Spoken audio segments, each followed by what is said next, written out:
So go back Marwadi, go back Rajasthani, ఇది వాళ్ళు మాట్లాడేది. సో దీన్ని ఏ విధంగా చూస్తారు మేడం? ఫస్ట్ ఆఫ్ ఆల్ ఒక వ్యక్తి మార్వాడి అనే ఒక వ్యక్తి ఒక తెలుగు తెలంగాణ వ్యక్తిని కొట్టాడు.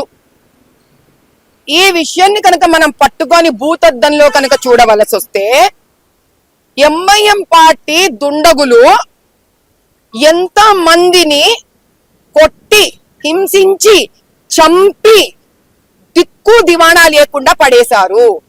రోహింగ్యాలు వచ్చారు ఇక్కడ, 1,500,000 రోహింగ్యాలు ఉన్నారు ఇక్కడ. వాడి గురించి ఎవడికొద్దా? ఈ కొట్లాట ఎందుకు వచ్చింది, దేనికి వచ్చింది? ఒక వ్యక్తి ఇంకో వ్యక్తిని కొట్టాడంట. 3.5-4 కోట్ల తెలంగాణ ప్రజలలో హిందూ కొట్టుకుంటున్నాడు, హిందూ ముస్లిం కొట్టుకుంటున్నాడు, ముస్లిం హిందూ కొట్టుకుంటున్నాడు. ఒక్క మార్వాడి ఒక్క హిందూ, అసలు మార్వాడి అని చెప్పడం ఏంటి అంత అసహ్యంగా ఉంది? తెలంగాణలో అతని ఆధార్ కార్డు ఉండింటుంది, ఓటర్ ఐడి ఉండింటుంది. ఈ విషయాలు ఇంత పెద్దగా చేస్తున్నారు ఎవరు? ఆ కమ్యూనిస్ట్ వాళ్ళు చేస్తున్నారు ఇవంతా, ఆ లెఫ్టిస్టులు. ఎందుకని? బీజేపీ గవర్నమెంట్ సెంటర్ లో స్ట్రాంగ్ గా ఉంది, దేశాన్ని ముందుకు తీసుకొని వెళ్తుంది. కాంగ్రెస్ ని తరిమి కొట్టి బయటికి వెళ్ళిపోయే టైం వచ్చింది కాబట్టి అంటే మహారాష్ట్రలో రెచ్చగొడుతున్నారు, కర్ణాటకలో రెచ్చగొడుతున్నారు, ఇప్పుడు తెలంగాణకు కూడా వచ్చారు. అయ్యా తెలంగాణ హిందూ ప్రజలు కొంచెం బుర్ర ఉపయోగించుకోండి. మన చుట్టుపక్కలే మనం రెచ్చగొట్టే వాళ్ళు ఉంటారు. అమ్మవారి గుడిని కూలగొట్టే కాంగ్రెస్ గవర్నమెంట్ ఇది. ఏ కమ్యూనిస్ట్ నోరెత్తుతున్నాడు తెలుసా? ఎవరెత్తట్లేదు. ఏ లెఫ్టిస్ట్ నోరెత్తుతున్నాడు? ఎవరు నోరెత్తట్లేదు. ఈ రోజు నేను పోరాడితే నా హిందూ ధర్మ పోరాటాన్ని కూడా వీళ్ళు రాజకీయ రంగు రుబ్బుతున్నారు దీనికి. ఆ తెలంగాణ శ్యామ్ అంట ఏమంటున్నాడు? నీ దగ్గర 1 ఎకరం ఉంటే ఇయ్యి అంటున్నాడు. నా దగ్గర ఎకరం ఉండే ఇచ్చే ముందు నువ్వు ఇక్కడికి వచ్చి అమ్మవారి గుడి దగ్గర దెబ్బలు తినిపో నువ్వు ఫస్ట్.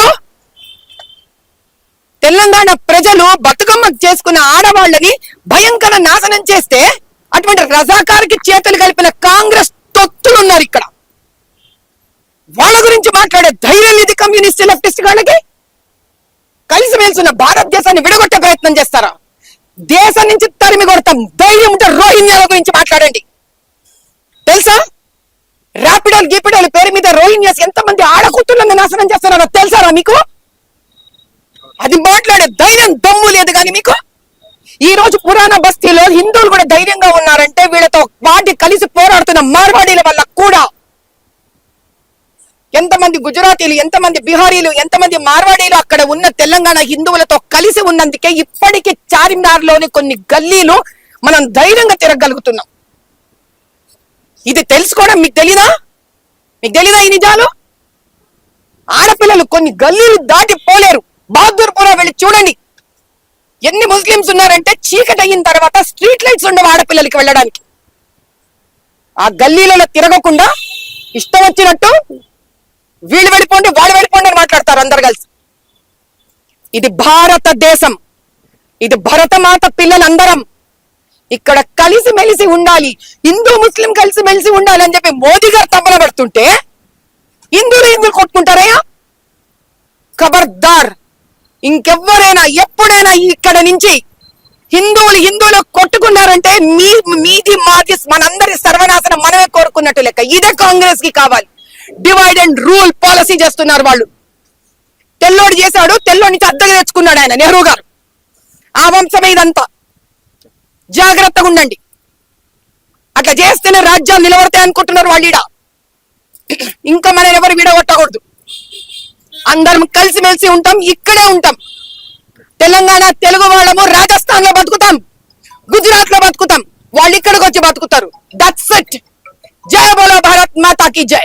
की बात यह है कि आज तेलंगाना में जो एकता बनी थी, पूरे भारत के जो जितने भी हमारे हिंदू भाई हैं, वो आज तेलंगाना में एक छोटा सा भारत बनकर बड़े ही स्नेह भाव से जी रहे हैं। और हम सब जानते हैं कि जो गुजरात से हैं, जो राजस्थान से हैं, ये सारे हिंदू भाई यहाँ पर गौ संरक्षण करते हैं। खास कर पुराने बस्ती में ये गौ संरक्षण ही नहीं, कहीं मंदिरों को ये अपना निधि भी देते हैं। और ये हमारे हिंदू भाई वो हैं जो उत्तर भारत से आए हुए हैं, जो माता रानी का जो इतने बड़े बड़े त्योहार होते हैं, साल भर में कई लोग इकट्ठा मिलकर करते हैं। और ये सब श्रेय जाता है भाजपा को। अब चंद ऐसे कम्युनिस्ट और लेफ्टिस्ट जो कांग्रेस में है, हालांकि कांग्रेस में तो पूरे वही लोग भर पड़े हुए हैं, ये लोग चाहते हैं कि भाजपा का सरकार टूट जाए। इसके लिए ये महाराष्ट्र में भी शुरू कर दिए हैं भाषा के नाम से, ये कर्नाटका में भी शुरू कर दिए भाषा के नाम से, अब ये यहाँ पे भी तेलंगाना में शुरू करिए। लेकिन एक बात मैं कह रही हूं सभी से, राम जन्मभूमि में अयोध्या का राम हिंदुओं से बना है। ना वो हिंदू गुजराती का नाम से था, ना मारवाड़ी का नाम से था, ना तेलंगाना का नाम से था, ना आंध्रा के नाम से था, ना तमिल के नाम से था, ना कर्नाटका के नाम से था, ना महाराष्ट्र के नाम से था, ना बिहार के नाम से था, ना बंगाल के नाम से था, ना असम के नाम से था, ना मिजोरम के नाम से था, ना कश्मीर के नाम से था। वो सभी था, वो भारत था, भारत का हिंदू था जो अयोध्या राम मंदिर बनाया।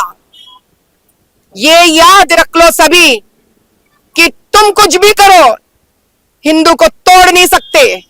उत्तर भारत के हर भाई दक्षिण भारत का भाई है, दक्षिण भारत का हर भाई उत्तर भारत का भाई है। ये मारवाड़ी निकलो, ये गुजराती निकलो, आगे नहीं बढ़ेगी यहां से। तेलंगाना में सभी जिएंगे, सभी मिलजुल कर जिएंगे। छत्रपति शिवाजी महाराज भारत के हैं, इतना ही पूरा भारतवर्ष का हिंदू सभी एक दूसरे के साथ रहेंगे। हम उसके लिए लड़ेंगे, एकता के लिए ठहरेंगे हम, और हमारा तेलंगाना सभी से मिलजुल कर बनता है। और ये जो बिखरने के काम कर रहे हैं आप, तोड़ने के काम कर रहे हैं, डिवाइड एंड रूल गोरे चिट्टों का काम जो कांग्रेस करवा रहे हैं ना, क्विट इंडिया मूवमेंट के जैसे जैसे हम उखाड़ के फेंक दिए गोरे चिट्टों को, कांग्रेस और इनकी ये हरकत, उनकी सोच विचार भी उखाड़ के फेंक देंगे। इनको जितने कुत्तों से प्यार है ना कर्नाटका में बिरयानी खिलाने का, अफसोस की बात है कि इस कांग्रेस को उतना प्यार वोट डालने वाले हिंदुओं से नहीं है। नहीं चलेगी ये चाल अभी कांग्रेस की, हम भी देख लेंगे ये कैसा होगा। మనము భారతదేశంలో ఉంటున్నాం. భారతదేశంలో ఉన్నప్పుడు అన్ని కులాలకు మతాలకు అన్ని దగ్గర మనం ఉంటాము. అట్లాంటప్పుడు కేవలం మార్వాడి గురించి మాట్లాడే ముందు మన భారతదేశంలో బంగ్లాదేశీ రోహింగ్యాలు ఉన్నారు, పాకిస్తానీ వాళ్ళు ఉన్నారు వీసాలు లేకుండా. అట్లాంటి వాళ్ళ గురించి కూడా మాట్లాడితే బాగుంటుంది. ముందు మనకి శత్రువులు వాళ్ళు, ఆ శత్రువుల తర్వాత మన భారతదేశం అంటేనే కులాలకు మతాలకు అన్నిటికీ అతీతంగా బతికేదే భారతదేశం. అట్లాంటి భారతదేశంలో ఈరోజు కేవలం మార్వాడీల గురించి మాట్లాడడం అన్నది తప్పు. అంటే ఈ రోహింగ్యాలు వాళ్ళందరూ ఉన్నారు కదా, సో వాళ్ళందరినీ పంపించే బాధ్యత కేంద్ర ప్రభుత్వం కాదా? ఏం చేస్తారు? కేంద్ర సహాయక మంత్రి బండి సంజయ్ కూడా ఉన్నారు. సో మీరు తీపియొచ్చు కదా, మార్వాడీల గురించి ఎందుకు అంత సపోర్ట్ చేస్తారు అని చెప్పి వీళ్ళు చెప్తాను. ఏమంటారు? రోహింగ్యాల గురించి అని చెప్పి మేము ఆల్రెడీ హోమ్ మినిస్టర్ గారికి లెటర్ పంపించడం జరిగింది. దాంతోపాటు ఇక్కడ ప్రస్తుతం జిహెచ్ఎంసీ వాళ్ళకి కూడా ఇచ్చాము. వాళ్ళు ఒకటే ఏమన్నారంటే, మాకు స్టాటిస్టికల్గా ఎంతమంది ఉన్నారు, ఎంతమంది తప్పుడు పేర్లతో ఉన్నారు, వాళ్ళ రిజిస్ట్రేషన్స్ అవన్నీ కూడా ఆర్డర్స్ ఇవ్వమని చెప్పారు. వాటి కోసం మేము జిహెచ్ఎంసీకి కూడా లెటర్ ఇచ్చాము. వన్స్ వాళ్ళు ఎప్పుడైతే మాకు ఇస్తారో అవన్నీ కూడా మేము హోమ్ మినిస్టర్ అమిత్ షా గారి దగ్గరికి తీసుకెళ్తాము. కిషన్ రెడ్డి గారు ఆల్రెడీ మాకు చెప్పారు, అవన్నీ మేము వర్కౌట్ చేస్తున్నాము. ఇది కేవలం ఒక బీజేపీ బాధ్యతనే కాదు, ప్రతి ఒక్క పౌరుని బాధ్యత. మేము ఏదో మాట్లాడితే మీరు మతాలకు అతీతంగా మత విద్వేషాలు క్రియేట్ చేస్తున్నారు అని అంటున్నారు. కానీ ఎవరైనా రోహింగ్యాలు మన దేశంలో ఉంటున్నారు అని అంటే ఇది మతం కాదు, మన దేశ సంపత్తి తీసుకొని పోతున్నారు. నిజంగా కూడా మన దేశంలో ఉన్న వాళ్ళకి జరగాల్సిన న్యాయం జరగకుండా వాళ్ళకు న్యాయం జరుగుతుంది. వీళ్ళకి రావాల్సిన డబ్బులు వాళ్ళు తీసుకొని పోతున్నారు. ఇది ప్రతి ఒక్కరు కూడా హిందూ ముస్లిం అందరూ కూడా ఆలోచించాలి. ఇది మన దేశ రక్షణ కోసము, మన దేశంగా మనం అందరం పౌరులుగా పోరాడితే అందరికీ కూడా తొందరగా న్యాయం జరుగుతుంది. అంటే ఇక్కడ మార్వాడీలు ఇక్కడ బిజినెస్ పెట్టుకొని తెలంగాణలో ఉన్న సొమ్మును వాళ్ళ స్వదేశానికి తీసుకెళ్లి వాళ్ళ స్వరాష్ట్రానికి తీసుకెళ్ళి అక్కడ పెట్టుబడులు పెట్టుకుంటున్నారు. దీనివల్ల తెలంగాణకి ఏంటి ఉపయోగం అని చెప్పేసి కూడా మాట్లాడుతూ ఉన్నారు. నేను ఒకటే అంటున్నానన్న, తెలంగాణ రాజ్యం, తెలంగాణ రాష్ట్రం ఈ రోజు ఇట్లా ఉందంటే తెలంగాణ రాష్ట్రంలో కేవలం మార్వాడీలే కాదు, గుజరాతీలు ఉన్నారు, సింధీలు ఉన్నారు, సిక్కులు ఉన్నారు, ప్రతి ఒక్కరు ఉన్నారు. మన భారతదేశంలో మన హైదరాబాద్ ఏదైతే ఉందో ఆ హైదరాబాద్ని చిన్న భారతదేశం అని మాట్లాడతారు. ఎందుకు అని అంటే మన హైదరాబాద్లో ఉన్నన్ని మతాలు కులాలు వారు ఎక్కడ కూడా లేరు. అన్ని రాష్ట్రాల వాళ్ళు వచ్చి ఇక్కడికి వ్యాపారం చేస్తున్నారు. కాబట్టి న్యాయం అందరికీ జరగాలి. ఆ వాళ్ళు వ్యాపారం చేసే వాళ్ళు ఒక్కటి ఆలోచించండి, మీకు డబ్బులు ఉన్నాయి కాబట్టి మీరు వ్యాపారాలు చేస్తున్నారు. మీరు వ్యాపారాలు చేస్తున్నప్పుడు ఇక్కడ స్థానికులకు ఉద్యోగాలను కల్పించండి. అందరం కూడా కలిసి మెలిసి బతకాలి అని అంటే విన్ విన్ సిచ్యువేషన్ ప్రతి ఒక్కరికి ఉండాలి. కాబట్టి దయచేసి ఇవి కూడా మంచిగా కన్సిడర్ చేసుకుంటే అందరం కూడా బాగుంటాం. అంటే డిజిటల్ పేమెంట్ నరేంద్ర మోదీ గారు డిజిటల్ ఇండియా డిజిటల్ పేమెంట్ చేయాలని చెప్తారు. కానీ మార్వాడి రాజస్థానీ షాప్లలో ఎక్కడ చూసినా వాళ్ళు చాలా వరకు ఆన్లైన్ పేమెంట్స్ యాక్సెప్ట్ చేయరు, క్యాష్ పేమెంట్ చేస్తారు. దీనివల్ల మన రాష్ట్రానికే కాదు దేశానికి కూడా సంపద అనేది డొల్లా అయిపోతుంది అని చెప్పి కూడా ప్రధానంగా మెయిన్గా ఎగ్జాంపుల్ గూగుల్ చాట్ అని చెప్పేసి కూడా చెప్తారు. అక్కడ ఎక్కడ కూడా ఆన్లైన్ పేమెంట్స్ ఉండవు. రియల్గా అన్న మీరు ఒకవేళ అట్లాంటిది ఏదన్నా ఉంటే మీరు దాన్ని తెరలో పైకి తీసుకురండి. మీరు కూడా భారతీయ పౌరులే కదా, మీరు కూడా పోయి ప్రశ్నించండి. నరేంద్ర మోదీ గారు ఒక మంచి ఉద్దేశంతో డిజిటల్ పేమెంట్స్ చెయ్యాలి, సో దట్ అన్ని వైట్ అమౌంట్ ఉండాలి, అన్నీ కూడా బ్యాంకులకు చేరాలి, అన్ని లెక్కలు పత్రాలు మంచిగా ఉండాలని చెప్పి ఒక మంచి ఉద్దేశంతో చెప్పినప్పుడు ఎవరైతే అది పాటించట్లేదో వాళ్ళకి ఖచ్చితంగా పాటించాల్సిందే. ఒకవేళ మీరు ఆన్లైన్ పేమెంట్ లేకపోతే మేము మీ దగ్గర కొనము అని చెప్పి చేస్తే వాళ్ళే సచ్చినట్టు పెడతారు కదా.